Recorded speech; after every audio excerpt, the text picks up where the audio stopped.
台语字真趣味，乡亲啊，原来李马台语安尼写李马，形容囡仔活泼好动，爬上爬下，跳过来跳过去，台语就是李马。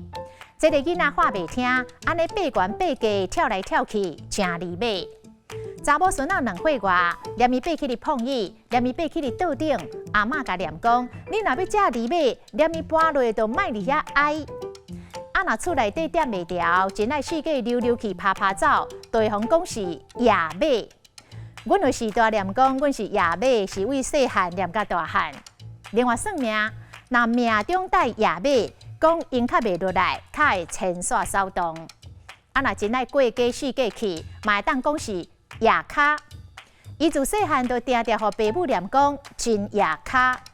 啊，若这个野卡的颠倒词是点卡，所以会当讲宅男宅女拢真点卡，袂爱出门。